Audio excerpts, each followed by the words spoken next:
आज झारखंड की मिट्टी, झारखंड का सॉइल पढ़ेंगे।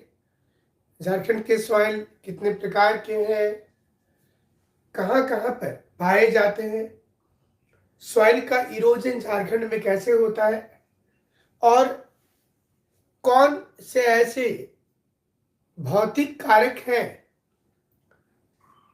कौन कौन से ऐसे फिजिकल एजेंट हैं जो सॉइल को कंट्रोल करते हैं। और इसके साथ में भारत का भी मिट्टी को पढ़ लेंगे। जैसा हमने पहले भी बताया कि जीएस पेपर 1 और जीएस पेपर 2 को साथ में लेकर के चलेंगे, ताकि जो लोग पहले से पढ़ चुके होंगे, घर में भी पढ़े होंगे, तो उनका रिवीजन भी हो जाए। झारखंड की मिट्टी, अभी कोई भी चीज को जब पढ़ेंगे तो पुराना जो क्लास है, जैसे हम लोगों ने जो 2 चैप्टर पढ़ा, एक कि झारखंड की जियोलॉजिकल स्ट्रक्चर, फिजिकल स्ट्रक्चर कैसा है, और दूसरा झारखंड की जलवायु कैसी है।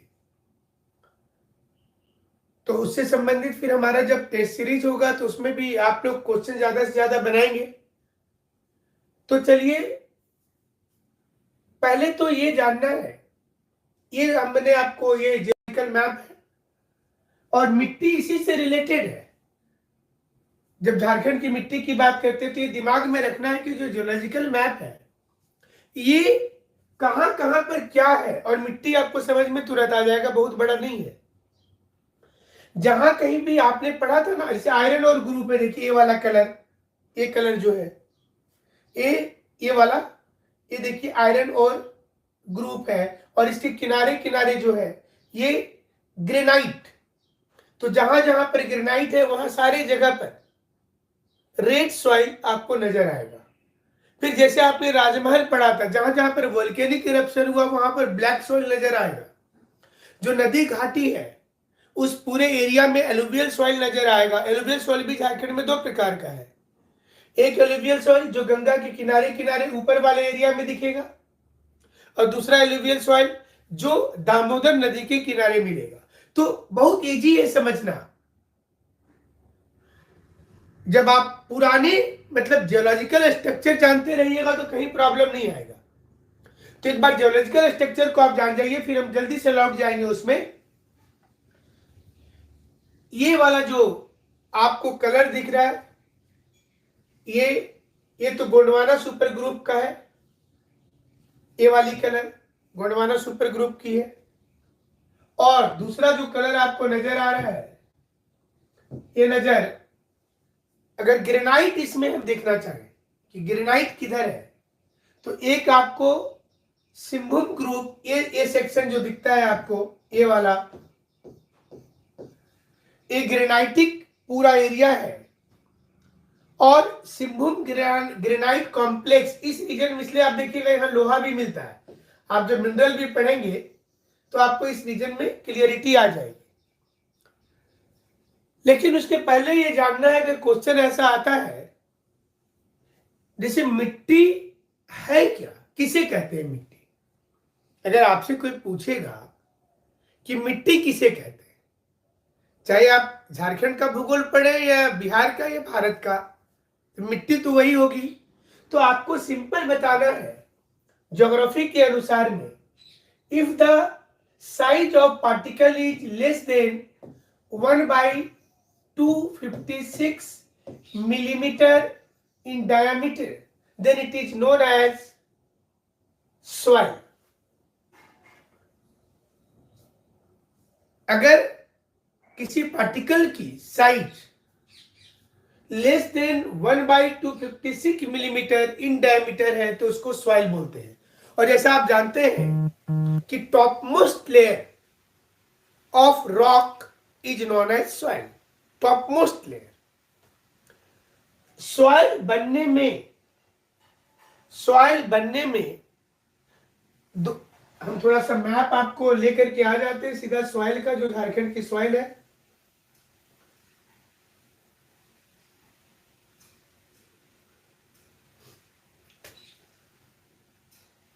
झारखंड की जो सॉइल है अलग अलग, और इसमें इरोजन का भी मैप है। ये वाला जो देख रहे हैं आप, ये इरोजन डिस्ट्रिक्ट की बाउंड्री, और जो मॉडरेट इरोजन है ये थोड़ा सा ग्रीनिश कलर जो है वो, और सीट इरोजन भी यहां पर है जो रेडिश कलर में दिख रहा है। ये इरोजन मैप है। और उसके बाद ये डिफरेंट सॉइल जो मिक्स है, बहुत ज्यादा कॉम्प्लेक्स नजर आ रहा होगा सॉइल में, तो इसको करेंगे। और साथ में ये भी जरूरी है जानना, ये जो भारत की मिट्टी है इससे अलग नहीं है झारखंड की मिट्टी। तो झारखंड वाले क्षेत्र में आपको दिख रहा होगा, देखिए ये वाले जो पोर्शन है, और यहाँ पर आप जब देखेंगे इस जोन में, तो आप देखिए यही मिट्टी का जो आप एक तो ब्लैक और एक रेड एंड येलो और रेड सॉइल, ये तीन ज्यादा है। कुछ कुछ जगह पे लेटेराइट है, इसलिए लेटेराइट मिट्टी भी झारखंड में देखिए मिल रहा है, कुछ कुछ जगह पर वो है, तो इसको पढ़ेंगे। फॉरेस्ट और माउंटेनस सॉइल भी मिलेगा सरंडा के जंगल वाले एरिया में। तो इन तमाम चीजों को आज करेंगे।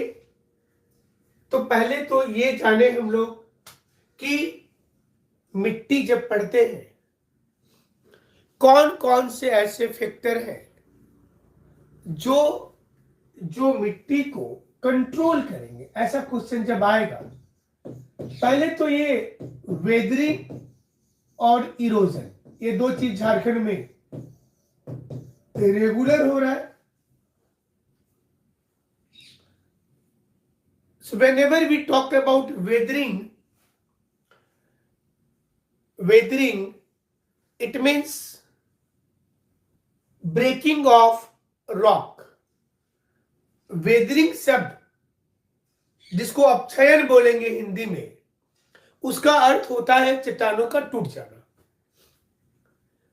और whenever we talk about erosion, it means there is a transportation. ये डिफरेंस को जरूर याद रखिएगा। वेदरिंग का मतलब चट्टानों का टूट जाना, इरोजन का मतलब ट्रांसपोर्टेशन हो जाना। टूटे हुए पदार्थ जब किसी भी फिजिकल एजेंट के द्वारा बहाकर ले जाए जाते हैं, it may be river, water stream, wind, glacier, कोई भी हो सकता है फिजिकल एजेंट। अगर ये फिजिकल एजेंट नहीं होते तो मिट्टी जहां बनी है वहीं रह जाती। तो इसलिए एक तो हुआ कि जो मिट्टी जहां बनी वहीं रह गई। ऐसे भी झारखंड में मिट्टी है, जैसे कि काली मिट्टी झारखंड वाली, जो जहां बनी वहीं रह गई। तो ऐसे मिट्टी को सेडेंटरी सॉइल कहते हैं, नॉट सेडिमेंट्री, सेडेंटरी सॉइल कहते हैं। जो जहां बनी वहीं रह गई, ऐसी मिट्टी को इन सिटू सॉइल कहा जाता है, जो जहां बनी वहीं रह गई। और एक मिट्टी बनी कहीं और है। अब समझिए कि मिट्टी बनी पाकुड़ में, और वहां से नदी और हवा उसको बहाते हुए देवघर तक लेकर के आ गया। तो देवघर में मिट्टी के नीचे कोई और चट्टान है जिसको पैरेंट बोलते हैं, पैरेंट रॉक। चट्टान से ही तो मिट्टी बनेगा। जैसे किसी बच्चे को देख करके आपसे लोग बोलता है कि आपके पिता ये है, आपकी माँ ये है, क्योंकि आपका चेहरा उनसे मिलता है। और फिर दो भाई बहन को भी देख करके लोग बोलते हैं कि ये आपस में आप क्या सिस्टर है, ब्रदर है। पैरेंट से मिल रहा है। तो जब मिट्टी बनेगा तो मिट्टी का भी पैरेंट है, पैरेंट रॉक। जिस चट्टान पर मिट्टी बनी है उसके गुण उसमें नजर आएंगे। So when we talk about red soil, it means it originated over granite rock. So wherever granite formation is there in Jharkhand, आप वहां पर उसको, उस मिट्टी को देख सकते हैं जहां कहीं भी ग्रेनाइट है. So if we talk about black soil in India and in Jharkhand, then the origin is from basaltic lava, that is volcanic eruption. जहां कहीं भी वोल्केनो का इरप्शन हुआ है वहां पर काली मिट्टी मिली. ये दिमाग में रखना है. So generally in world the black soil originated due to the humus, जो पेड़ पौधे की पत्ती गिरती है, ह्यूमस. तो अगर जंगल में कोई मिट्टी काली दिख रही है पेड़ पौधे की पत्ता से,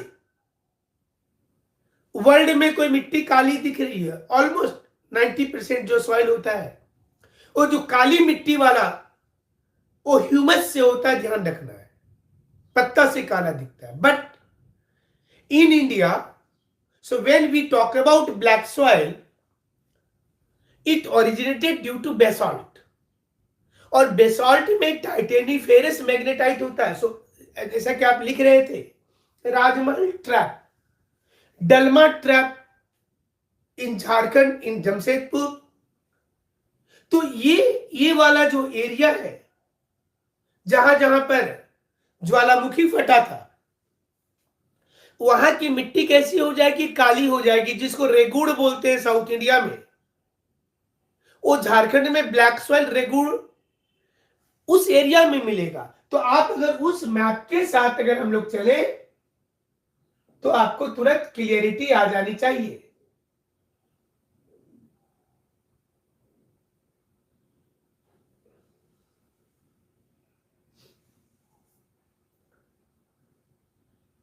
इस मैप के साथ अगर चले तो कहां पर क्या बना है देखिए, तुरंत आपको क्लियर हो जाएगा. ज्यादा इसमें दिक्कत की बात ही नहीं. जियोलॉजिकल स्ट्रक्चर सब बता देगा कि किस एरिया में कौन सी मिट्टी मिलनी चाहिए. और अगर आप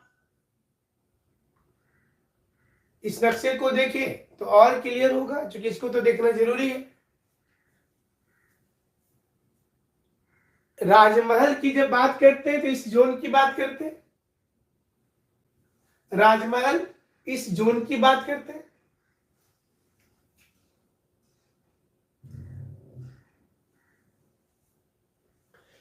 तो राजमहल में इस जोन की बात कर रहे हैं, डलमा इस जोन की बात कर रहे हैं. और ग्रेनाइट की बात करते हैं तो देखिए इस पूरे इलाके में ग्रेनाइट है. जहां जहां पर कुछ ग्रेनाइट दिख रहा है आपको, वो इलाका ध्यान देना है कि रेड सॉइल में आएगा ही, ये दिमाग में रखना है. तो चलिए, सबसे पहले कंट्रोल करने वाले फैक्टर में सबसे इंपॉर्टेंट फैक्टर क्या है, ये ध्यान रखिएगा, क्लाइमेट. ये बहुत इंपॉर्टेंट है. Who controls the soil, who controls the soil? Climate. ये हमेशा याद रखिएगा, पहला नंबर पर क्लाइमेट. तो इसका मतलब क्या हुआ?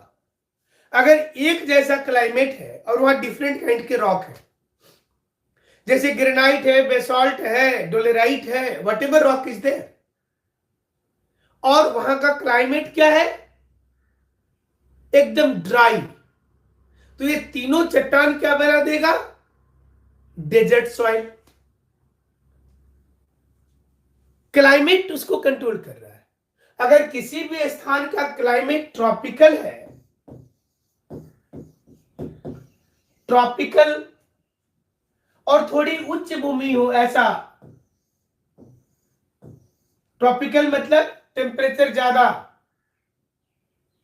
और यहां पर लगभग 100 सेंटीमीटर से ज्यादा पानी बरसता हो,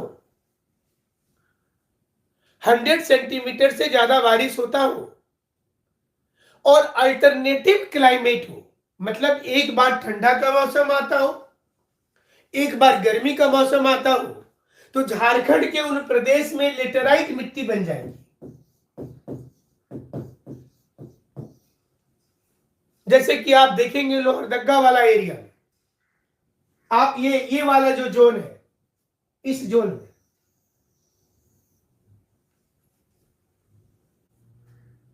जोन में लेटेराइट मिट्टी बन जाएगी, और भारत में भी ऐसा ही बनेगा। तो सॉइल को कंट्रोल कौन करता है? पहले नंबर पे क्या लिखना है? अगर ऑप्शन में दिया रहेगा क्लाइमेट, और अगर दो ऑप्शन मिला देगा तो क्लाइमेट प्लस पेरेंट रॉक, दोनों मिक्स कर देंगे तब अगर दो दो करके ऑप्शन देगा तो। बट सिंगल ऑप्शन में टिक करना है तो क्लाइमेट मिट्टी को कंट्रोल करता है, ये दिमाग में रखना है। और दूसरे नंबर पर पेरेंट रॉक। अब पेरेंट रॉक में जो चट्टान का नेचर, अगर आप रॉक पढ़े, अब सेडिमेंट्री रॉक को ले लीजिए, सैंडस्टोन पर मिट्टी बन रहा तो बलुई मिट्टी बनेगा। औषधि चट्टानों पर कोई मिट्टी बन रहा है तो बलुई मिट्टी हो जाएगा। और अब अगर मिट्टी बेसॉल्ट पर जब बनेगा तो काली मिट्टी हो जाएगा, उसमें बेसॉल्ट में जो गुण मौजूद है वो वहां दिखेगा। टाइटेनिफेरस मैग्नेटाइट उसके अंदर होगा, और ग्रेनाइट पर मिट्टी बन रहा है तो वो रेड हो जाएगा। ये पेरेंट। लेकिन एक बार फिर से समझ लेंगे कि ये तीनों चट्टान किसी स्थान पर है और वहां की जलवायु एक जैसी है, तो क्लाइमेट मिट्टी के गुण को बदल देगा। ये एकदम दिमाग में फिट कर लीजिए। साउथ इंडिया में ग्रेनाइट के साथ दूसरे पत्थर हो जाए, बेसॉल्ट हो जाए, बाकी भी हो जाए तो चेंज हो जाएगा। और ये ठीक लिख रहे हैं। पाट क्षेत्र जो है, लेटेराइट वाला क्षेत्र, थोड़ी उच्च भूमि होनी चाहिए। तो ये, और तीसरे फैक्टर क्या होते हैं मिट्टी को चेंज करने वाले? ह्यूमस, जैसे हमने बताया था। बाकी तो कुछ मेन फैक्टर भी आ जाते हैं। तो मिट्टी ऐसे क्षेत्र में जहां पर वह मिट्टी बनने के बाद ट्रांसपोर्टेशन हो ही नहीं पाया, तो वो मिट्टी उसी स्थान पर रह जाता है, और उस मिट्टी के लेयर्स एक पर्टिकुलर गहराई में लेयर्स होते हैं। मतलब कितने दूर में कौन से मिनरल मिलेंगे, कितना उसका रंग डार्क होगा, अगर ऐसे लेयर्स मिट्टी में होते हैं तो उसको जोनल सॉइल बोलेंगे। जोनल, डिफरेंट जोन है, बहुत ज्यादा चेंजिंग नहीं हो रहा है, जोनल सॉइल। जैसे कि झारखंड का रेड सॉइल जोनल सॉइल का उदाहरण है, और झारखंड का ब्लैक सॉइल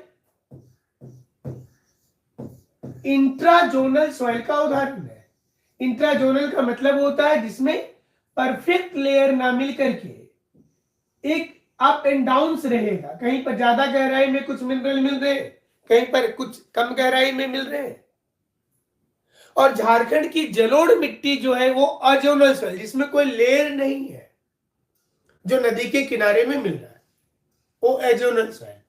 तो मिट्टी पहले तो अलग अलग प्रकार की मिट्टी, और उसके बाद फिर उसमें लेयर्स के अनुसार में 3 प्रकार की मिट्टी झारखंड में है। एक जोनल, जिसको स्तरीय बोलते हैं, सनस्तरीय बोलते हैं, अस्तरीय बोलते हैं। Zonal, intrazonal, अजोनल। ओरिजिन के हिसाब से देखेंगे तो एक सेडेंटरी और एक ट्रांसपोर्टेड। लेयर के हिसाब से 3। अब सॉइल के अध्ययन को तो आप लोग जानते होंगे कि उसको पेडोलॉजी बोला जाता है। मिट्टी बनने की प्रक्रिया को पेडोजेनेसिस बोलते हैं। और मिट्टी का क्लासिफिकेशन झारखंड में किसने किया? Indian council of agriculture research. ICAR Bharat में भी यही करती है। Who classify the soil in Jharkhand? Indian council of agriculture research, ICAR। Bharat की भी मिट्टी का वर्गीकरण नहीं करती है। ये मिट्टी के वर्गीकरण चाहे वो झारखंड में हो चाहे भारत में हो, a classification we have adopted from which country? Then USA। America के 7th अप्रोक्सीमेट क्लासिफिकेशन को भारत के सभी राज्यों में रखा गया है और यहां की मिट्टी को एग्रीकल्चर की बेसिस पर क्लासिफिकेशन किया गया है। तो एग्रीकल्चर के बेसिस पर खेती के लिए कितनी उपयुक्त है? आमतौर पर झारखंड की मिट्टी खेती के लिए उतनी उपयुक्त नहीं है जितनी बिहार की है। इसका एक कारण यह है कि बिहार में गंगा के मैदानी क्षेत्र में जलोढ़ मिट्टी की प्रचुरता है, जबकि झारखंड में यह मिट्टी कैसे बना है? ये प्लेटो एरिया में बना, माउंटेन एरिया में बना। तो एक तो एग्रीकल्चर फील्ड में मुश्किल है यहां पर, और जो मिनरल कंपोजिशन चाहिए वह भी नहीं है। तो जितने भी मिट्टी होंगे यहां पर, खास तौर पर आप जानते हैं कि मेटामॉर्फिक रॉक ज्यादा है, ग्रेनाइट, सिस्ट और निस ये चट्टान ज्यादा है, और सैंड, सिल्ट और क्ले। एक मिट्टी का वर्गीकरण सैंड, सिल्ट और क्ले, ये तीन के मिक्सचर पर होता है। अब ये तीनों अगर मिक्स हो गया तो अच्छी मिट्टी होती है, इसको हिंदी में आप दोमट मिट्टी बोलते हैं। ये भी एक क्लासिफिकेशन है। ये जो पार्टिकल साइज होता है ना, इसके लिए एक स्केल होता है, उसका नाम होता है वेंटवर्थ स्केल। वेंटवर्थ स्केल में पार्टिकल की साइज निकाल लेते हैं। अब हम लोग बालू किसको बोलेंगे, सिल्ट किसको बोलेंगे, क्ले, चिकनी मिट्टी, क्ले सॉइल, वो किसको बोलेंगे? इसके लिए पार्टिकल साइज है। उस पार्टिकल साइज पर जब निकाल लेंगे तो किस मिट्टी को फिर क्या चाहिए। अगर किसी मिट्टी में, चिकनी मिट्टी में मतलब क्ले वाला अंश ज्यादा है तो उसमें थोड़ा सा बालू मिलाते हैं, और बालू वाले मिट्टी में थोड़ा क्ले मिलाएंगे, तब वो सही कंपोजिशन आएगा मिट्टी का। नहीं तो क्ले वाला मिट्टी में क्या होगा, पानी जमना, वाटर लॉगिंग शुरू हो जाएगा, तो उससे नुकसान हो जाएगा फसल को। तो सबसे पहला लिखे झारखंड में रेड सॉइल। रेड सॉइल, तो उसमें ओरिजिन में क्या लिखना है? रेड सॉइल का ओरिजिन क्या होगा?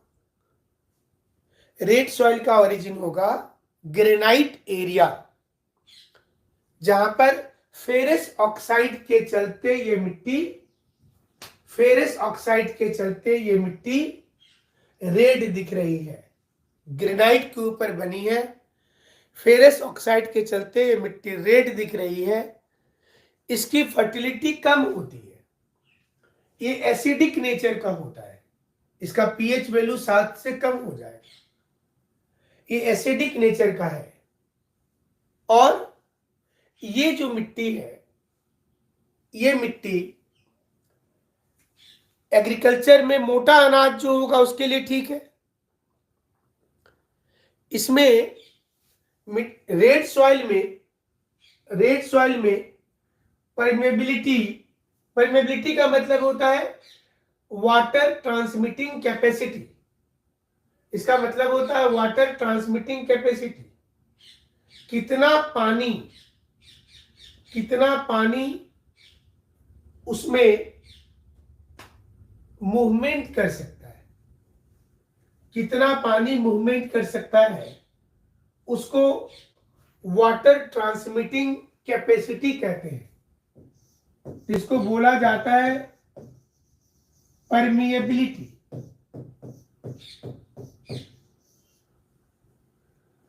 वाटर ट्रांसमिटिंग ये ज्यादा होगा, और वाटर एब्जॉर्बिंग कैपेसिटी, जिसको बोला जाता है पोरोसिटी, ये कम हो जाएगा। पोरोसिटी कम होगा और ये ज्यादा होगा। रेड सॉइल जो है झारखंड का, इसकी परमेबिलिटी लिखिए ज्यादा होगा और पोरोसिटी कम होगा।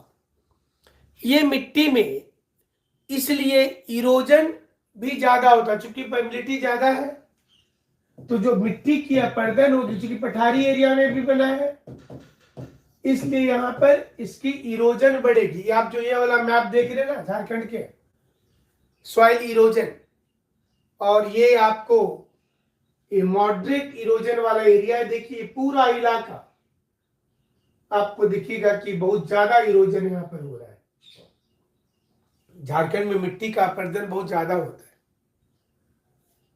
तो इस मिट्टी में अगर आप देखें तो थोड़ा इसकी जहां जहां पर ग्रेनाइट से नीचे का जो एरिया होगा उसमें इसकी कलर ब्राउनिश और येलोइश हो गई है, थोड़ा ब्राउन और येलो कलर का हो गया है। तो वो एग्रीकल्चर और बाकी खेती के लिए थोड़ा बहुत सुटेबल है। रेड सॉइल के आउटर पेरिफेरी में ये सुटेबल होता है। इसमें ह्यूमस नहीं होता है, ये भी ध्यान रखना है। पेड़ पौधा का पत्ता रेड फेरस ऑक्साइड के चलते दिखता है। इस मिट्टी में ह्यूमस नहीं होता है और नाइट्रोजन फॉस्फोरस भी नहीं होता है।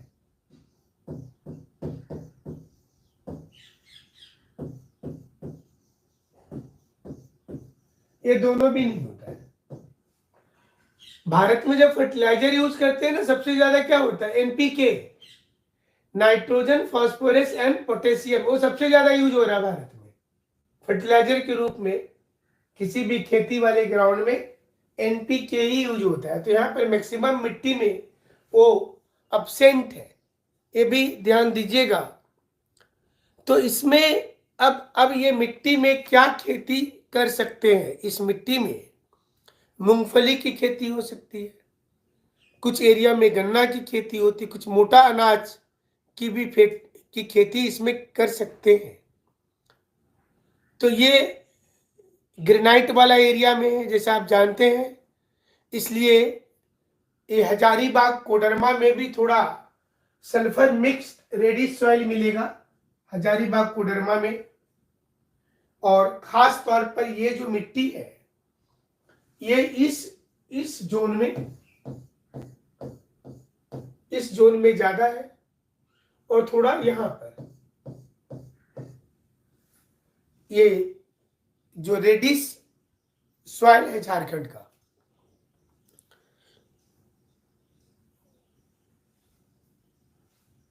रेड सॉइल में मोटे अनाज जो कोर्स ग्रेन है उसकी खेती कर सकते हैं। रेडिश सॉइल के बाद दूसरे नंबर पर आप लिखें ब्लैक सॉइल। और ब्लैक सॉइल जैसा आप जानते हैं कि जो राजमहल वाला एरिया है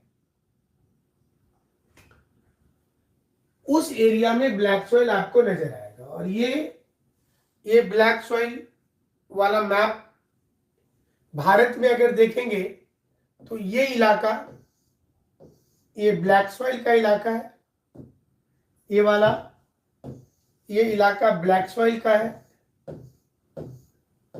ये जो पूरे भारत में जो डकेन लावा वाला क्षेत्र था, देखिए कितना विस्तारीकरण हुआ है इसका।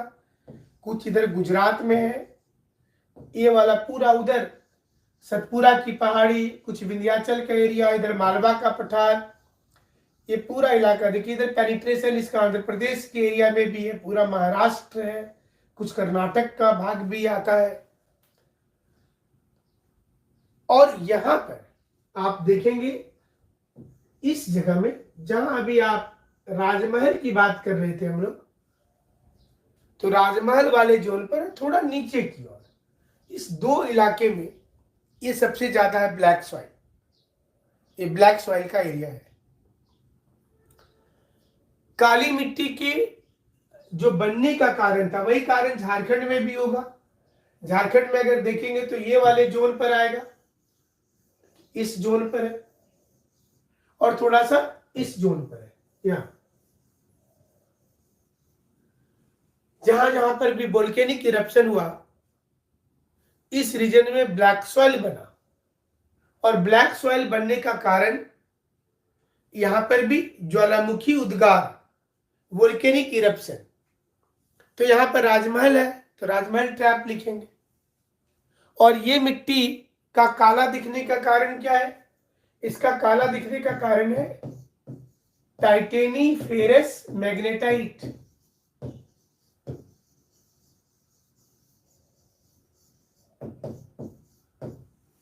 टाइटेनी फेरस मैग्नेटाइट, इसके चलते ये मिट्टी काली दिख रही है।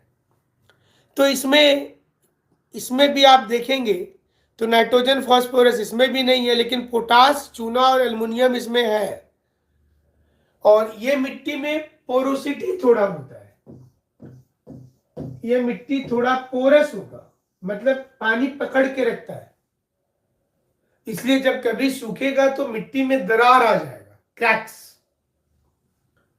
ये मिट्टी गन्ना के लिए अच्छी है, कॉटन के लिए अच्छी है, शुगर केन के लिए। जैसे आप पूरे उत्तर भारत से शुगर केन कल्टीवेशन शिफ्ट हो गया साउथ इंडिया में, तो उसका एक कारण ये भी है कि ब्लैक सॉइल का होना, और जिस खेती को मिट्टी में नमी चाहिए, सॉइल में ह्यूमिडिटी चाहिए, तो उसका सपोर्ट शुगर केन कल्टीवेशन को मिलता है। तो ये भी कारण है कि साउथ इंडिया में क्यों चला गया। हालांकि वहाँ की क्लाइमेटिक कंडीशन भी शुगर केन कल्टीवेशन को चाहिए कि मतलब लंबा ड्राई सीजन होना चाहिए, पानी कम बरसे जिस एरिया में, तो उसमें सुक्रोज कंटेंट बढ़ता है, चीनी की मात्रा गन्ना में बढ़ेगी। तो झारखंड में भी sugar cane cultivation black soil के जोन में हो सकता है। और वेजिटेबल की खेती, ये काली मिट्टी में चूंकि फास्फोरस है थोड़ा, तो इससे क्या होता है कि फर्टिलिटी, फेल्सपार है, माफ कीजिएगा, फेल्सपार है, तो फेल्सपार के प्लेजियोक्लेज फेल्सपार, तो इसके चलते क्या होता है कि काली मिट्टी में जो फेल्सपार है, तो उससे सब्जी की खेती में बहुत फायदा होता है। तो आप बहुत से जोन में देखेंगे कि झारखंड में पपीता की खेती या कटहल के पेड़, आम के पेड़ अपने से हो गए हैं, और उसमें काफी अच्छा कल्टीवेशन भी हो रहा है। तो फेल्सपार के चलते हो रहा है। तो ब्लैक सॉइल जो है झारखंड का, ये कुछ इलाके में है। और इसके बाद लेटेराइट मिट्टी, तो लेटेराइट का जैसा हमने आपको शुरू में बताया, लेकिन दोनों को साथ साथ लेके चलेंगे तो वही चीज है। लेटेराइट की मिट्टी जो होगी, ये मिट्टी कहां पर पाया जा सकता है? तो लेटेराइट की सॉइल अगर आप देखें तो यहां भारत में वेस्टर्न घाट माउंटेन के पास इस साइड में है, और थोड़ा सा अलग अलग पैचेज में आपको दिखेगा, जैसे यहां पर दिख रहा है, और थोड़ा इधर दिख रहा है, छोटा नागपुर वाला एरिया में लेटराइट मिट्टी इधर। इसका क्या कारण है? तो लेटेराइट मिट्टी जहां भी होगा, लेटराइट मिट्टी में जैसा आपको बताया कि ट्रॉपिकल क्लाइमेट होना चाहिए, मतलब अल्टरनेटिव क्लाइमेट हो। एक बार ठंडा का मौसम हो, एक बार गर्मी का मौसम हो, टेबल लैंड एरिया हो या माउंटेन हो, और उसके साथ वहां पर टेम्परेचर वेरिएशन हो रहा है, बारिश होना चाहिए, और अल्टरनेटिव ऑफ क्लाइमेट होना चाहिए। तो उस रीजन में क्या होता है कि जो इसके सॉफ्ट पार्टिकल है वो यहां से ड्रेंड कर जाते हैं। जैसा कि बॉक्साइट वाले एरिया में झारखंड में हुआ है, पाट क्षेत्र में, जो पाट एरिया है झारखंड का, लोहरदगा, यहां पर लेटेराइट मिट्टी डेवलप हुआ है। इसका विकास अगर देखेंगे तो सिंहभूम का साउथ ईस्टर्न एरिया में, ये राजमहल के ईस्टर्न एरिया में, मतलब इस जोन में, और इधर जो हमने आपको बताया कि थोड़ा बारिश जरूरी है, बारिश नहीं होगा तो ये मिट्टी नहीं बन पाएगा। इसलिए ये पार्ट जो जो लोहरदगा वाला एरिया है, ये जो यहां तो विकसित हुआ ही है,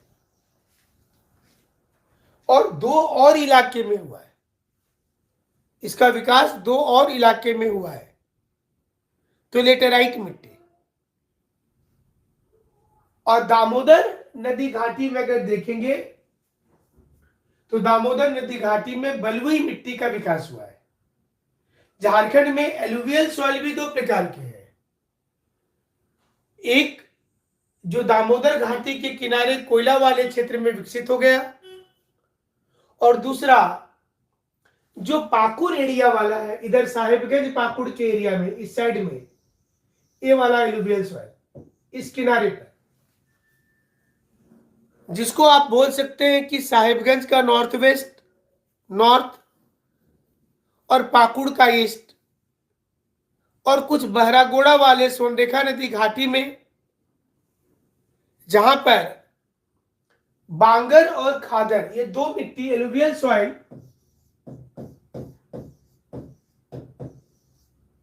बहुत पुरानी अगर हो जाती है तो उसको बांगर बोलते हैं, और एकदम नई जो है तो उसको खादर बोला जाता है। इसको आप ऐसे समझेंगे, कहीं भी एलुवियल सॉइल का निर्माण हो रहा है तो जहां माउंटेन एरिया से अगर रिवर नीचे उतर रही है तो यहां से बड़े बड़े पत्थर को काट करके यहां सामने में जमा कर देती है। तो जहां भी, अब जैसे सोनरेखा नदी हुंडू जलप्रपात से निकलती है, तो सोनरेखा नदी वहां उस एरिया में जहां से निकल रही है, उसके समीप के एरिया में, रांची वाले क्षेत्र में भाभर बेल्ट का निर्माण करेगी।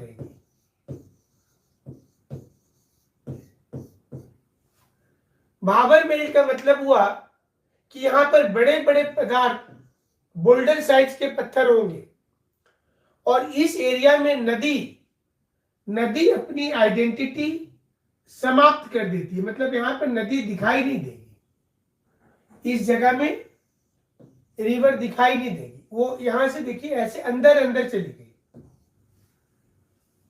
तो आपको पता नहीं चलेगा कि इतनी बड़ी नदी यहां पर कभी हुआ करती थी। और भाबर के बाद जहां पर री इमर्ज करेगी, तो जहां पर भी री इमर्ज करती है नदी, इसको तराई का इलाका बोलते हैं। इसलिए यहां पर जंगल, सोनरेखा नदी रांची से जब आगे आएंगे तो सोनरेखा के दोनों ओर जहां पर नदी री इमर्ज कर गई, वहां पर जंगल का बेल्ट नजर आएगा, फॉरेस्ट जोन हो जाएगा, दोनों साइड में पेड़ पौधे नजर आ जाएंगे। जैसे अगर भारत की बात करें तो जितनी नदी नेपाल से निकलती है वो भाबर बेल्ट में है, लेकिन जैसे ही बिहार वाले बॉर्डर पर वो रीइमर्ज करती है तो उसको तराई का क्षेत्र बोलते हैं, वो घना जंगल हो जाता है। इसके बाद ये नदी अब आगे बढ़ रही है, ये नदी आगे बढ़ रही है। आगे बढ़ने के क्रम में अंत में जाकर के नदी समुद्र में मिल गई। तो जहां पर समुद्र में मिल गई है और नदी के सामने वाला इलाका, और जहां पर समुद्र में मिली है ये वाला इलाका, इसको बोला जाता है खादर। ये सबसे उपजाऊ मिट्टी है भारत की, और झारखंड में भी जहां जहां पर उपजाऊ मिट्टी है ये, इसमें खेती होगा। और इससे दूर का जो इलाका होगा, मतलब जो मिट्टी इससे दूर में है, अब ये मिट्टी यहां पर जो बना है नदी से काफी दूर, ये भांगर मिट्टी है, ये उपजाऊ नहीं होती है। पूरे भारत में ये सबसे कम उपजाऊ है।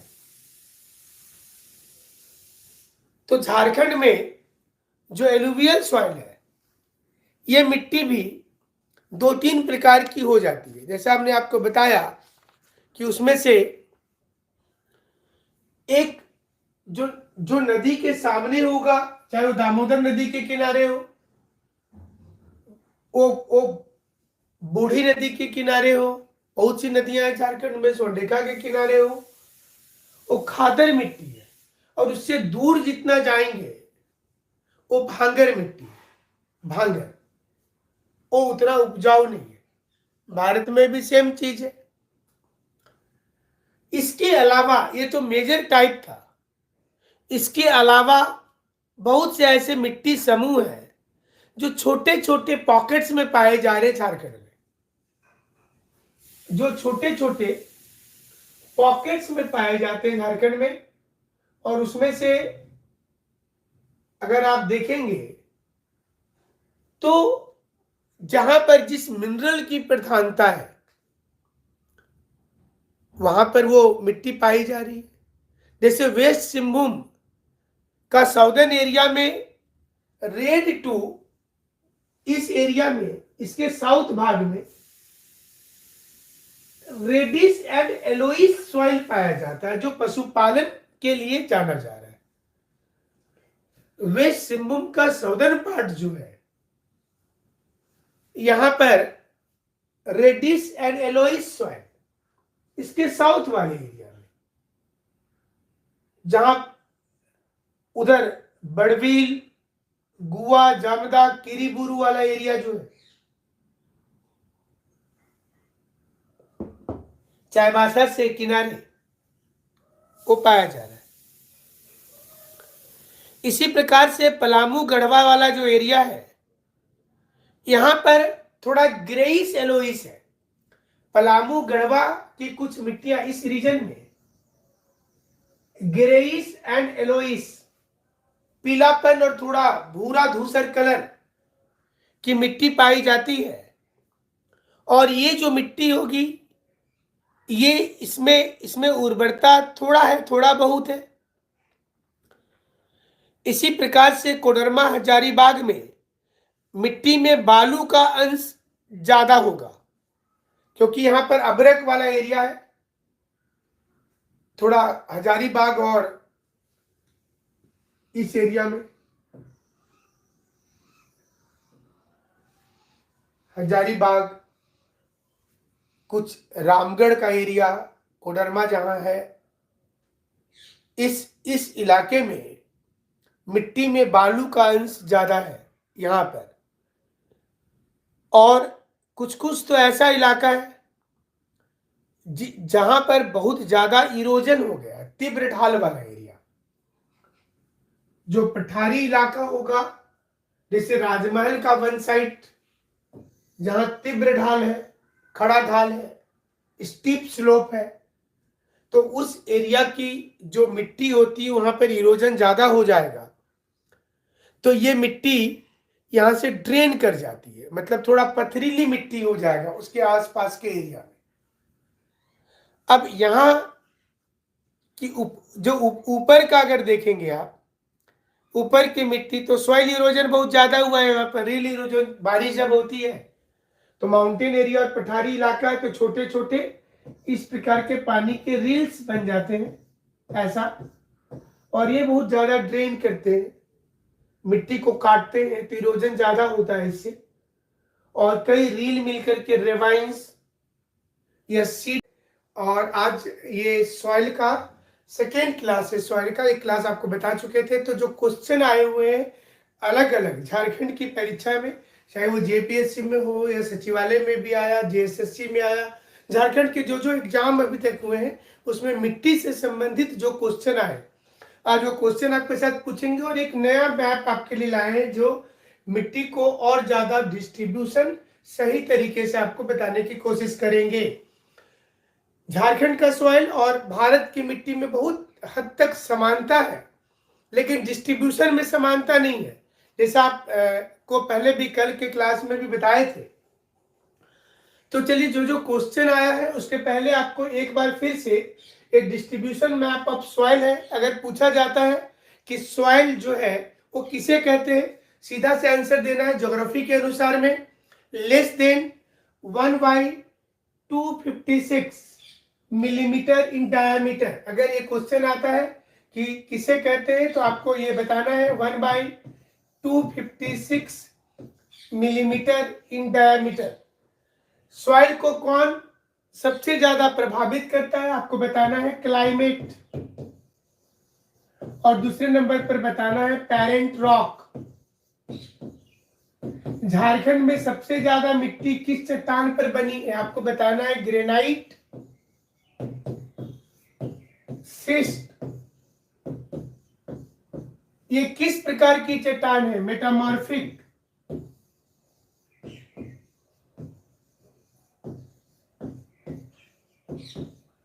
ग्रेनाइट सिस्ट पर बनने वाली मिट्टी कैसी मिट्टी होती है रेड सॉइल।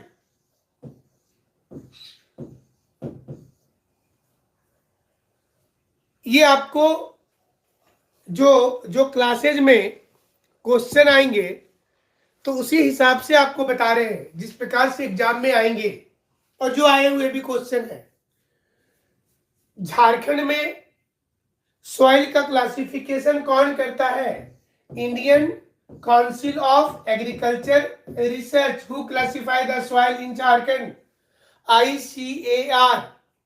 ICAR किस बेसिस पर करता है on the basis of agriculture. किस बेसिस पर मिट्टी का वर्गीकरण किया जाता है on the basis of agriculture. Jharkhand की मिट्टी जो है आपको एक बार उसके पहले इस नक्शे को देख ले, इसके बाद आपको मिट्टी से संबंधित जितने क्वेश्चन अभी तक आए हैं अलग अलग एग्जाम में उस पर बात करेंगे।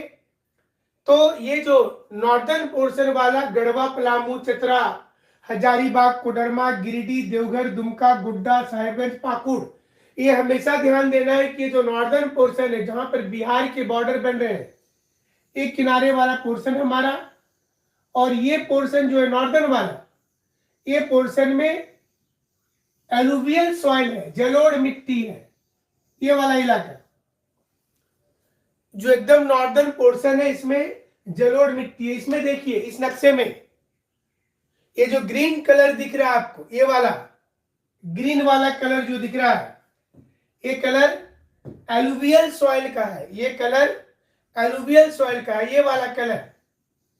ये जो आपको सबसे ऊपर के पोर्शन को देखिए जहां पर गंगा का मैदान है। तो अगर क्वेश्चन जैसे आया हुआ है एग्जाम में कि हम क्वेश्चन पढ़ करके सुना देते हैं, जैसे क्वेश्चन है कि निम्नलिखित में से किस क्षेत्र में जलोढ़ मिट्टी का विकास हुआ है, तो इसमें डिस्ट्रिक्ट के कॉम्बिनेशन दिए गए हैं, साहेबगंज, पाकुड़, पलामू, चतरा, हजारीबाग, गिरिडीह, रांची, रामगढ़, ऐसे कॉम्बिनेशन दिए गए।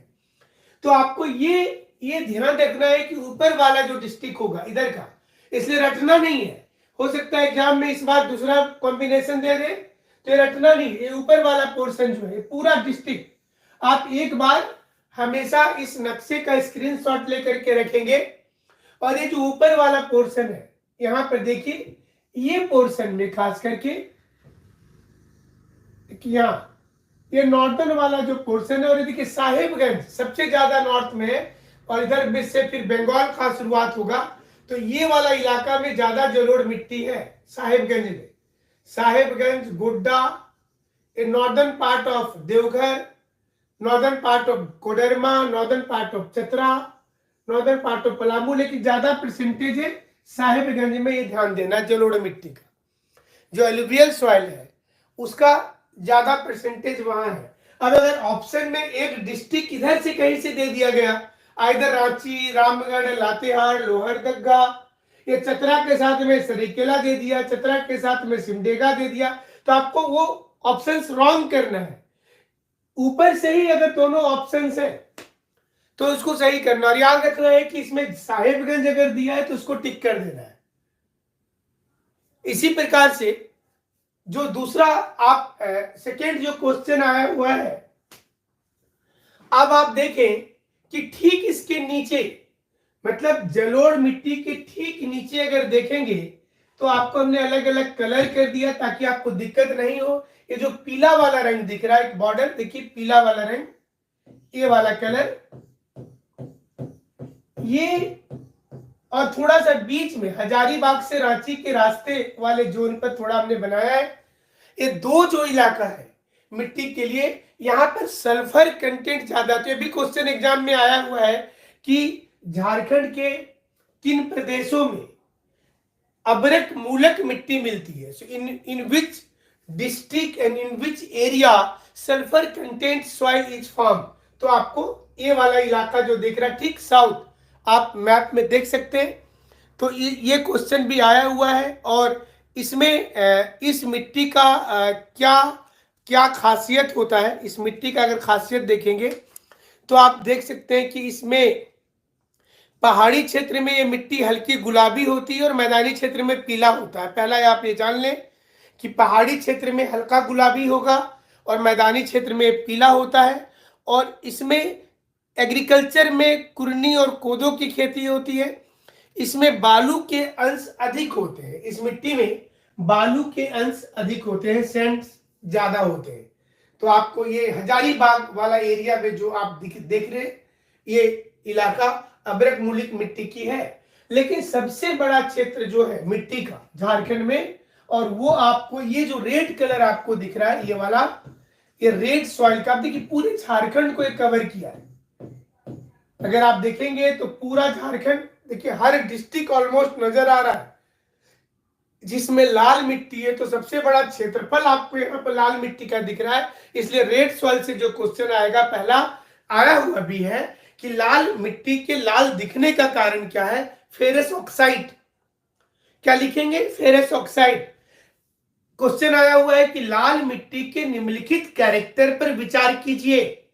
तो लाल मिट्टी का कैरेक्टर आपको जानना है। पहला कैरेक्टर क्या है लाल मिट्टी का, कि लाल मिट्टी पानी को रखता नहीं है, उसमें ट्रांसमिटिंग होता है, जिसको परमेबिलिटी बोलते हैं। सो रेड सॉइल हैज परमेबिलिटी, मतलब लाल मिट्टी में पानी ट्रांसमिट करेगा, वो रुकेगा नहीं। रेड सॉइल में मिट्टी में पानी पोरोसिटी नहीं होता है, ब्लैक सॉइल में पोरोसिटी होता है, वहां पानी को स्पंज के जैसा सोख करके रखता है ब्लैक सॉइल।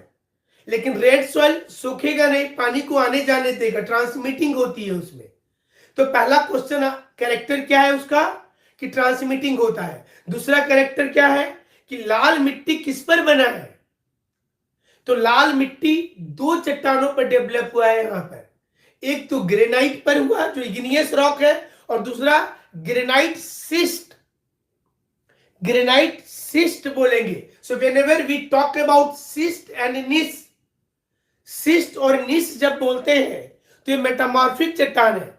इसको समझिएगा कि चट्टान, पहले कोई चट्टान इग्नियस रॉक बनता है पृथ्वी पर, पहला चट्टान है वो, जो आगरी चट्टान बनता है ज्वालामुखी के फटने के बाद लावा के सॉलिडिफिकेशन से 3 चट्टानें बनती हैं।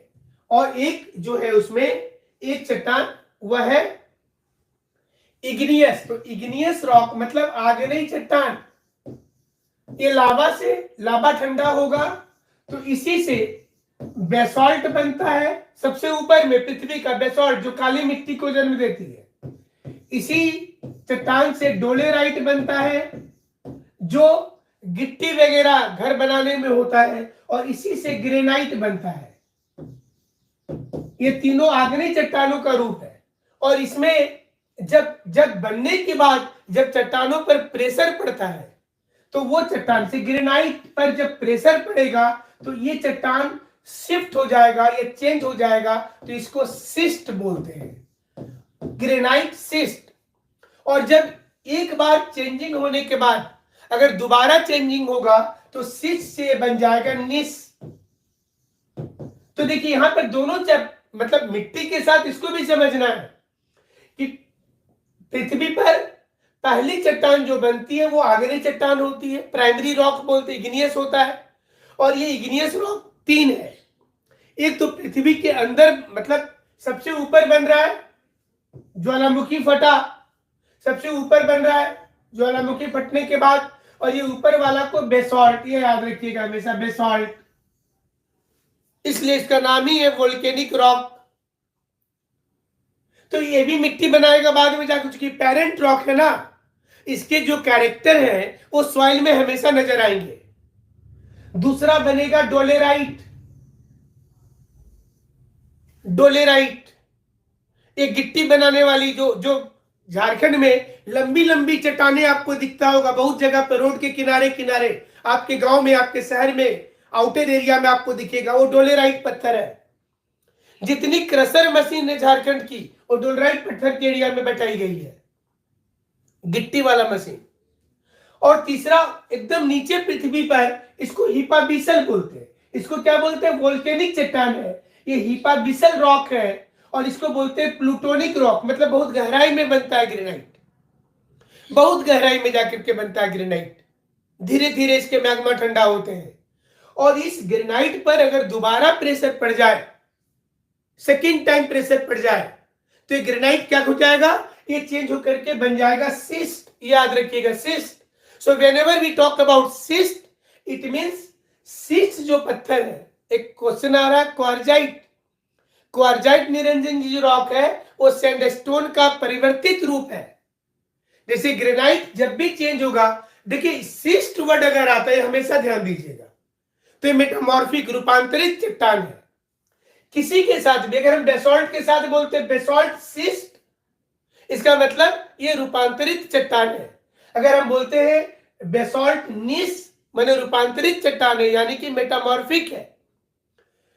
तो उसी प्रकार से सिस्ट से क्या बना? निस बना। निस, ग्रेनाइट निस भी बोल सकते हैं। झारखंड में सबसे ज्यादा यही चट्टान है, ग्रेनाइट सिस्ट, ग्रेनाइट निस। और ये चट्टान के ऊपर जो मिट्टी बनी है, वो मिट्टी रेडिश सॉइल होगी। फिर से एक बार इस पर नक्शे पे आ जाते हैं, मिट्टी के नक्शे पर। ये रेडिश सॉइल है, ये ध्यान दीजिएगा। सबसे ज्यादा एरिया हमारे पूरा ग्रेनाइट का एरिया है। देखिए ये पूरा एरिया ग्रेनाइट का है। तो कहां कहां पर कौन से रॉक मिल रहे, कौन से मिट्टी मिल रहे, और मिट्टी को जैसे हमने शुरू में बताया कि सबसे ज्यादा उसको प्रभावित करने वाला क्लाइमेट है, और दूसरे नंबर पर जो है वह है पेरेंट रॉक। जैसे अभी आपने पूछा कि क्वार्जाइट सैंडस्टोन जो होता है, बलुआ पत्थर, वो जब चेंज होता है मेटामॉर्फिक में तो क्वार्जाइट बन जाता है।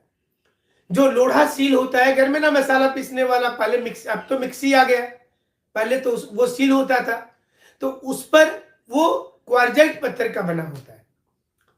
इसी प्रकार से सेल एक औषधि चट्टान है, और उससे स्लेट बन जाता है, ये वो रूपांतरित हो गया। तो चट्टान का साइकिल जब पढ़ाएंगे तो बता देंगे।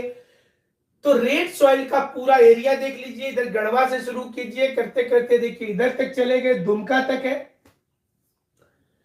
हजारीबाग में भी, बोकारो में, चतरा के साउथ में, लोहरदगा का ज्यादा एरिया तो बताएंगे, बॉक्साइट वाला एरिया है, लिटराइट मिट्टी में आएगा। इधर सिमडेगा, नीचे सिमडेगा, ये पूरा सिंहभूम देखिए आप, और इस नक्शे पर देखें तो क्लियर होगा। आप देखिए पूरी इलाका, ये पूरा इलाका, सिमडेगा, खूंटी, गुमला, रांची, सरिकेला, खरसवा, वेस्ट सिंहभूम, ईस्ट सिंहभूम, ये रामगढ़, बोकारो, ये पूरा इलाका में, जामताड़ा, धनबाद, देवघर, इस पूरे इलाके में लाल मिट्टी है, रेड सॉइल है। तो ये आपको याद रखना है, रेड सॉइल। झारखंड की ज्यादा मिट्टी एसिडिक है, ज्यादा मिट्टी एसिडिक है, भी ध्यान देना है। सारे क्वेश्चन आपको बताते चलेंगे जो एग्जाम में आया हुआ है पहले में। रेड सॉइल के बाद में आपको ये वाला जो ब्लैक कलर दिख रहा है, ये है काली मिट्टी। काली मिट्टी का जोन, खास करके ये इलाका कौन सा है? राजमहल। देखिए ये वाला इलाका साहेबगंज से लेफ्ट, ये राजमहल वाला एरिया जो है, ये काली मिट्टी का खास जोन है। और थोड़ा सा काली मिट्टी पूर्वी सिंहभूम में, थोड़ा सा काली मिट्टी जो है ये पूर्वी सिंहभूम में थोड़ा सा एक पैचेज मिलेगा डलमा पहाड़ी के पास में। तो ये अब देखिए काली मिट्टी से क्या क्वेश्चन आया हुआ है, झारखंड में काली मिट्टी का काली दिखने का कारण क्या है? What is the reason behind the blackish soil which looks black, what is the reason? तो जो कारण भारत की मिट्टी में आपने पढ़ा था, कि काली मिट्टी काली क्यों दिखती है झारखंड में? Due to the presence of titaniferous magnetite. Titaniferous magnetite, ये याद रखना है। काली मिट्टी किस पर बना है? काली मिट्टी किस पर बना है? बेसॉल्ट चट्टानों पर बना है। किस ज्वालामुखी पर बना है? राजमहल, ट्रैप और डलमा वोल्केनो। राजमहल ट्रैप, ट्रैप का मतलब होता है कोनिकल नहीं होना, जैसे साउथ इंडिया में डकेन ट्रैप था, उसी प्रकार से जिस प्रकार से साउथ इंडिया में डकेन ट्रैप था, उसी प्रकार से अगर आप देखेंगे तो नॉर्थ इंडिया में आपको दूसरा ट्रैप नजर आएगा। आपको जिस प्रकार से साउथ इंडिया में इस इलाके में ये डकेन ट्रैप का इलाका है, देखिए ये वाला, ये पूरा ब्लैक सॉइल, और देखिए ब्लैक सॉइल का कुछ पैचेज आपको यहां झारखंड में भी नजर आ रहा है। देखिए झारखंड में भी नजर आ रहा है ये ब्लैक सॉइल। जो काली मिट्टी भारत की है वही और इसके सारे कैरेक्टर झारखंड में आ जाएंगे, कोई अलग कैरेक्टर नहीं रहता है। ये काली मिट्टी के सारे कैरेक्टर वहां भी आ जाएंगे। ये रेड सॉइल वाला इलाका आप देख देखिए पूरा झारखंड, ये जो बगल में काली मिट्टी के बगल का जो इलाका है, देखिए ये वाला भी जो हम लोग पढ़ रहे थे, ये पूरा देखिए रेड सॉइल का इलाका आ गया ना, पूरा टोटल ये वाला, ये पूरा इलाका देखिए कहां कहां पर, सिर्फ झारखंड के अलावा अब पूरे साउथ में देखिए ये लाल मिट्टी का पूरा भरमार है। और ये देखिए पूरा इधर विंध्याचल माउंटेन तक चला गया है लाल मिट्टी वाला एरिया, उधर अमरकंटक तक ये पूरा इलाका देखिए लाल मिट्टी का, रेड सॉइल का है। और काली मिट्टी की जब बात करेंगे, देखिए ये वाला थोड़ा सा गुजरात में भी है, थोड़ा सा मालवा के पठार में भी है, यहाँ पूरा सतपुरा माउंटेन में है। और ये झारखंड में अगर देखेंगे काली मिट्टी का जोन, तो जो अभी आपको बता रहे थे कि झारखंड में जो जिधर में जिस एरिया में आपको झारखंड में कहां पर देखना है, तो जिस जोन में हम लोगों को नजर आता है कि जिस एरिया में खास करके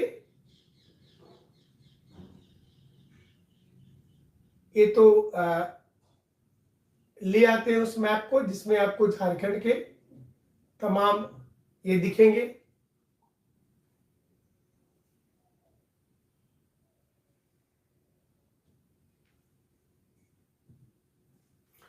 झारखंड में काली मिट्टी किधर दिखता है, तो देखिए ये राजमहल ट्रैप, ये उसी काल का ज्वालामुखी है जिस काल में आप इंडिया में देख रहे थे डकेन ज्वालामुखी, दक्षिण भारत में डकेन ज्वालामुखी, और हमारे झारखंड में राजमहल ज्वालामुखी, राजमहल ट्रैप, इसलिए आपको ये वाला कलर ब्लैक कलर दिखाई दे रहा है।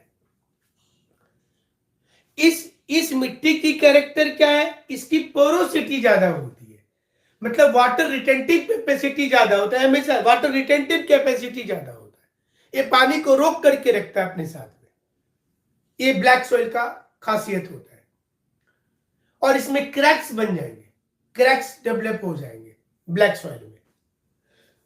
तो चलिए, और अगला मिट्टी जो है वह क्वेश्चन आएगा ये वाला, ये जो दिख रहा है ना ये इलाका, और थोड़ा सा यहां पर देखिए राजमहल के राइट साइड में साहेबगंज के क्षेत्र में, यहां पाकुड़, यहां ये दो इलाका, और तीसरा ईस्ट सिंहभूम जमशेदपुर के किनारे इधर, ये तीन क्षेत्र में जो मिट्टी है ये है लेटेराइट मिट्टी, ये भी थोड़ी रेडिश हो जाएगी। लेटेराइट सॉइल जो हमारा जो पैट एरिया है लोहरदगा वाला, ये लेटेराइट मिट्टी है। लेकिन ये याद रखना है झारखंड में कहां मिलता है, तो आपको सिर्फ मैप से आइडिया मिल जाएगा, डिस्ट्रिक्ट जब आएगा आप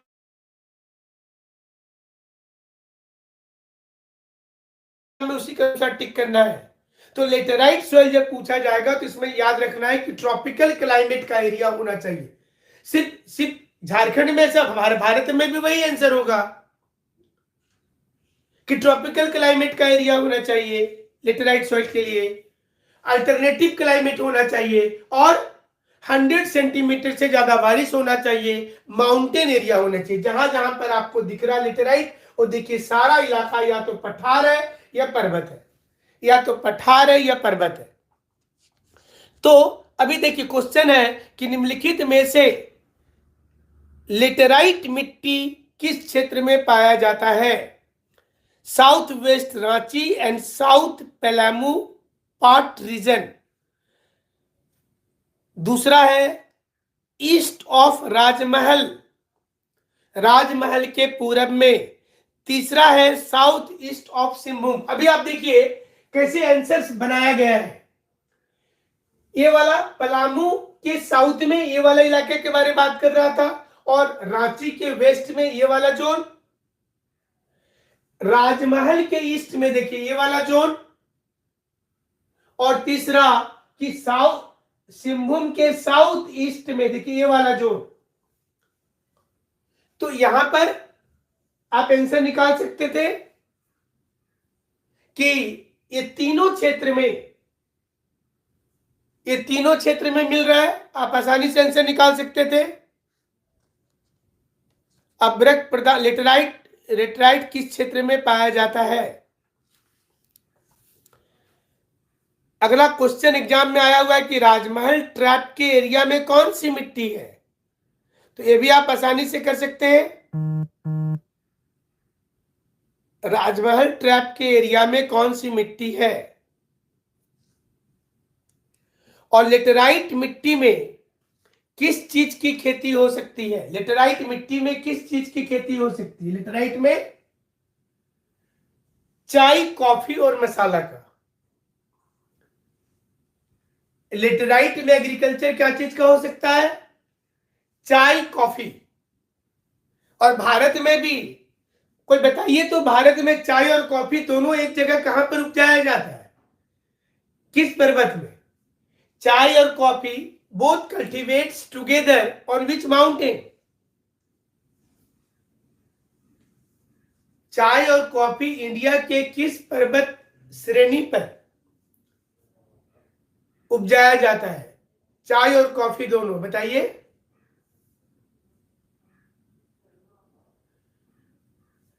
नीलगिरी, ये ठीक लिखे, नीलगिरी माउंटेन में। नीलगिरी माउंटेन में एक साइड में चाय की खेती होती है और दूसरे साइड में कॉफी की खेती होती है। जिधर में सन की रे डायरेक्ट पड़ता है उसमें चाय की खेती होती है, और जिधर छाया है लेकिन टेम्परेचर ज्यादा है वहां पर कॉफी की खेती होती है। तो ये लेटेराइट मिट्टी के लिए हमेशा माउंटेन या पठार एरिया होना चाहिए। लेटेराइट मिट्टी के लिए बारिश 100 सेंटीमीटर के आसपास होना ही चाहिए, और अल्टरनेटिव क्लाइमेट होना चाहिए। कंप्लीट ठंडा हो, कंप्लीट गर्मी हो तो दिक्कत होगा। इसलिए अगर आप इंडिया में लेटेराइट मिट्टी देखिएगा तो आप वो उस मैप पर देखें कि अगर इंडिया में हम लोग लेटेराइट मिट्टी देखते हैं तो उसका जो जोन होगा थोड़ा सा आप देखेंगे तो वो चेंजिंग नजर आएगी। और इंडिया में लेटेराइट मिट्टी अगर आप देखेंगे तो देखिए इस जोन में ये कहां पर है आपको बता देते हैं, ये वाला इलाका लेटेराइट का। यहां कारण क्या है? क्योंकि इस मैंने वेस्टर्न घाट के वेस्टर्न साइड में, वेस्टर्न घाट के वेस्टर्न साइड में ये मिट्टी नजर आएगा, और थोड़ा सा आपको इधर भी दिखेगा इस साइड में, मेघालय वाले एरिया में इधर। कारण इसका क्या है? क्योंकि यहां पर बारिश ज्यादा होता है, वेस्टर्न घाट के वेस्ट में ज्यादा होता है, इसलिए मिट्टी दिख रहा है।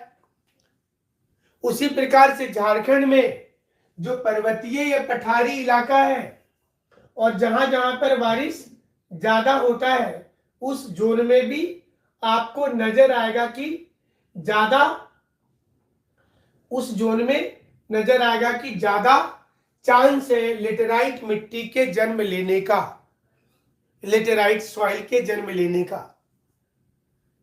तो ये मुख्य मिट्टी है। और इसके अलावा एक तो सैंडी सॉइल भी है थोड़ा, वो इस वाले जोन में आपको दिखता है। यहां जो सैंडी सॉइल है झारखंड का, ये वाला इलाका में, यहां ये कौन सा इलाका है बताइए? ये सैंडी सॉइल का इलाका कौन सा है? ये जो हमने कलर किया, ये कौन सा डिस्ट्रिक्ट है? कोई बताएं, ये डिस्ट्रिक्ट कौन सा है?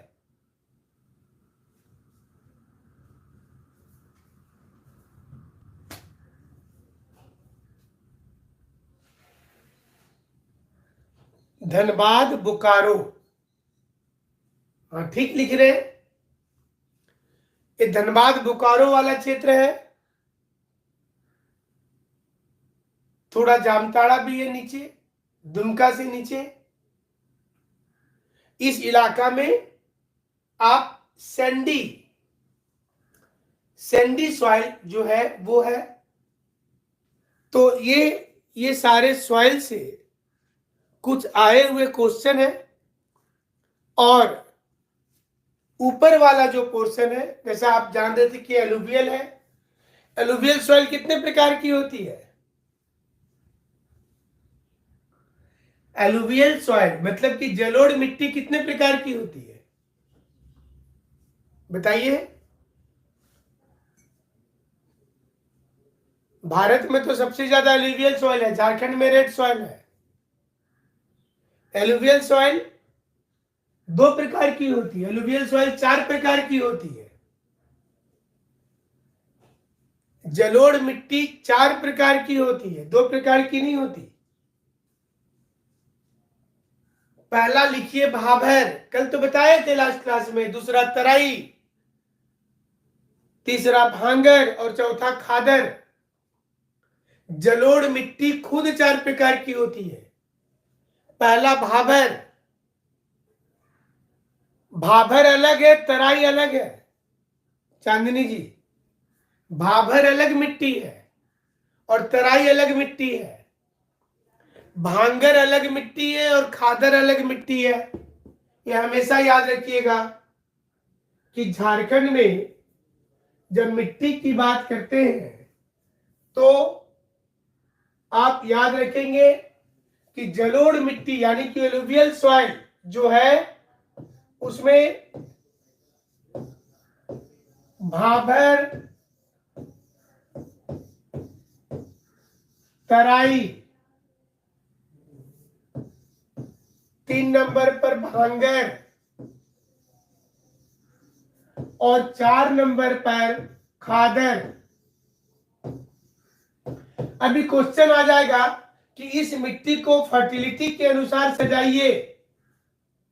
इस मिट्टी को फर्टिलिटी के अनुसार सजाइए, अकॉर्डिंग टू देयर फर्टिलिटी, उपजाऊपन के अनुसार में।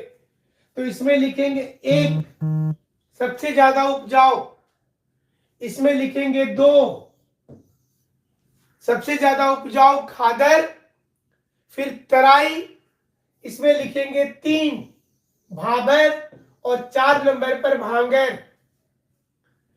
1 नंबर पर खादर, 2 नंबर पर तराई, 3 नंबर पर भाबर और 4 नंबर पर भांगर।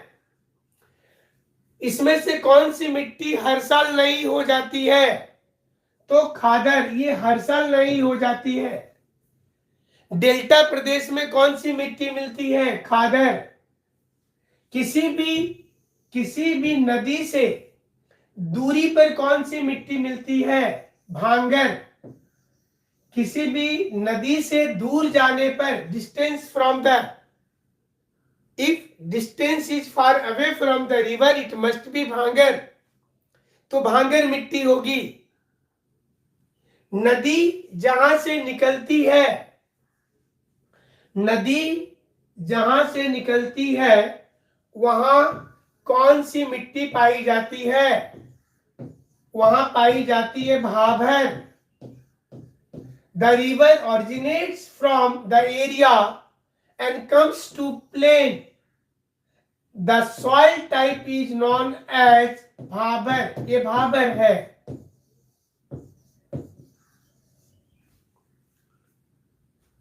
And where river re-emerge, reappear, known as Terai.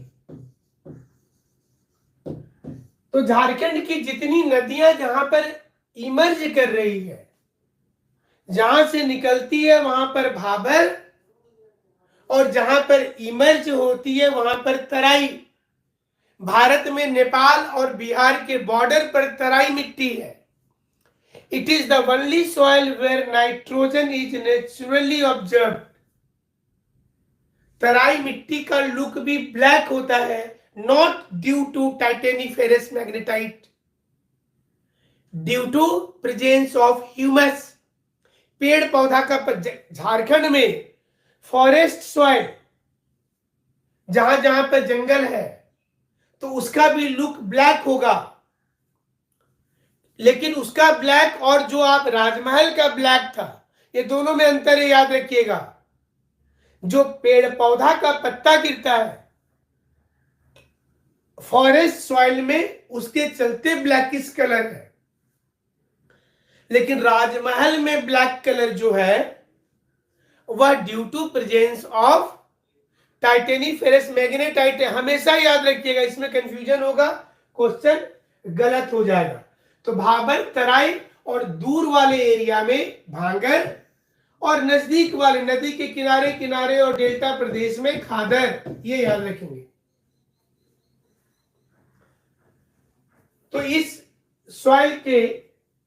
Soil में जियोलॉजिकल स्ट्रक्चर के अनुसार भी अगर आप देखिएगा तो सॉइल क्लियर हो जाएगा झारखंड का. ठीक है, तो सॉइल से भी उनको लगता है कि क्वेश्चन छूटना नहीं चाहिए आप लोगों का. तो अलग अलग जो मैप है, अब देखिए, इससे भी क्लियर हो जाएगा जियोलॉजिकल स्ट्रक्चर ऑफ झारखंड से, जिसमें पूरा पिंक वाला कलर दिख रहा हो, ग्रेनाइट का एरिया है, पूरे में देख ले. और इसी के ज्यादा बड़ा जोन है, उसमें आपको नजर आ रहा है क्या? लाल मिट्टी. उसमें लाल मिट्टी नजर आ रहा है. इधर में ये वाला एरिया राजमहल का एरिया है, जहां पर ब्लैक सॉइल है. और इस साइड के मतलब इसके किनारे वाले जो ग्रेनाइट है, ये इधर और इधर, इस साइड में जहां पानी बरस रहा है, जिसे हमने बताया कि क्लाइमेट कंट्रोल करता है, तो यहां लेटेराइट बन गया है, तो वहां पे लेटेराइट है. तो क्लियर है सारे लोगों का. और बहुत सा अलग अलग जगह पर आपको कुछ लोकल नाम भी दिया हुआ है. जैसे टांड के लिए लोकल नाम है भीठा या बहारसी, दिहारी. ये दोन निम्न भूमि जो है उसको जा या चौरा भी बोलते हैं. तो जियोलॉजिकल मैप के अलावा ये मैप भी आपके काफी काम का है. ये इलाका पाकुर अपलैंड का, जहां पर राजमहल है, पाकुर अपलैंड का एरिया है, पूरा इलाका आप है यहाँ. ये देवघर अपलैंड है, ये बीच में देवघर अपलैंड है. ये गिरिडीह अपलैंड है, जहां पर दामोदर वैली है, ये वाला इलाका. जब नदी सिस्टम पढ़िएगा नेक्स्ट क्लास में, तो ये अपलैंड का बहुत जरूरत पड़ेगा. ये वेस्टर्न पलामू हिल है, वेस्टर्न पलामू हिल. ये है कोडरमा का पठार. ये छोटानागपुर का उत्तरी पठार है. हजारीबाग का पठार और कोडरमा का पठार एक साथ है, ये वाला एरिया. और ये रांची का जो पठार है, इसी के उत्तरी भाग को चुट्टूपल्लू घाट कहते हैं, और इसके पूर्वी भाग को गंगा घाट कहते हैं. ईस्टर्न एरिया को गंगा घाट, इसके उत्तरी को चुट्टू पुल्लू घाट। घाट का मतलब होता है शंकुनुमा नहीं होगा, घाट का मतलब होता है सीढ़ी नुमा स्ट्रक्चर होगा। जैसे भारत में वेस्टर्न घाट माउंटेन, ईस्टर्न घाट माउंटेन, उसी प्रकार से चुट्टू पल्लू घाट, गंगा घाट। और रांची पठार के दक्षिणी भाग को पोराहट हिल कहते हैं, पोराहट हिल कहते हैं। इसके पश्चिमी भाग को, वेस्टर्न को लोहरदग्गा घाट कहा जाता है। रांची पठार के वेस्टर्न पार्ट को लोहरदग्गा घाट कहते हैं। और साउथ ईस्टर्न, जहां पे सिमडेगा है वो इलाका सिमडेगा का पठार है। सिमडेगा का पठार और पोराहट हिल के बीच में बिरमित्रपुर हिल है, जो उड़ीसा तक चला गया है, बिरमित्रपुर हिल। और उसके राइट साइड में सरंडा की पहाड़ियां और सरंडा के जंगल है। और उसके बाद आ जाता है जो चाईबासा वाला इलाका है, जहां पर कोल्हान अपलैंड है, कोल्हान का पठार ये। और इसके ऊपर नॉर्दर्न पोर्शन पर सिंहभूम का मैदान भी है। कोल्हान अपलैंड के किनारे सिंहभूम का मैदान है। और eastern part, south eastern part में डलमा, ये वाला एरिया में डलमा। तो ये आपको काफी काम का मैप है जो आपको याद रखना है, क्योंकि इससे क्वेश्चंस आने की संभावना है एग्जाम में।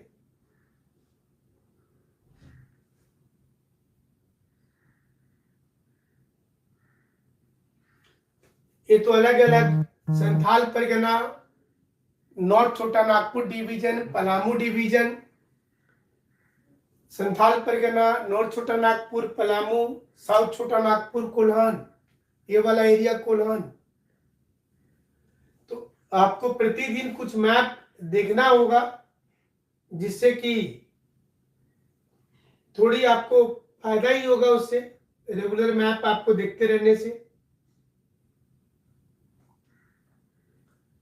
ये झारखंड का डिस्ट्रिक्ट वाइज रेनफॉल मैप, प्रतिदिन जो भी टॉपिक पढ़ाएंगे थोड़ा आपको पुरानी क्लास का जो हो गया है, क्योंकि कुछ लोग नए रहते हैं तो उनको थोड़ा क्लियरिटी हो।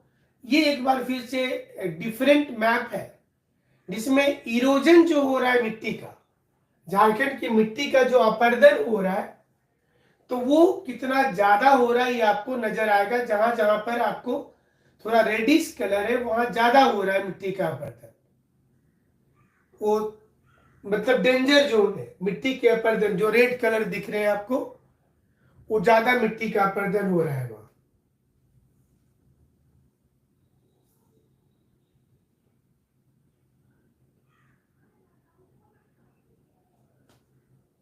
और ये है आपका रिवर वाला, इसको नेक्स्ट क्लास में पढ़ाना है। आप इसका फोटो खींच कर रख लें ताकि कल की क्लास में आपको दिक्कत नहीं हो। झारखंड का रिवर सिस्टम पढ़ेंगे नेक्स्ट क्लास में, जिसमें अलग अलग नदी आपको नजर आ रहा है, कौन सी नदी ज्यादा पॉल्यूशन है। तो ये क्लियर है। फिर आज के लिए आज इतना ही बताते हैं, कल के क्लास में बताएंगे आगे। इसका भी एक फोटो खींच करके रख लें इस मैप का।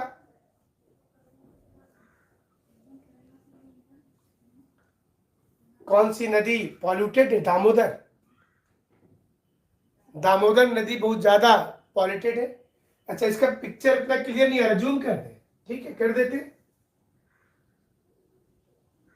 इसको थोड़ा सा हम बड़ा कर दे रहे ताकि आप उसको देख पाए।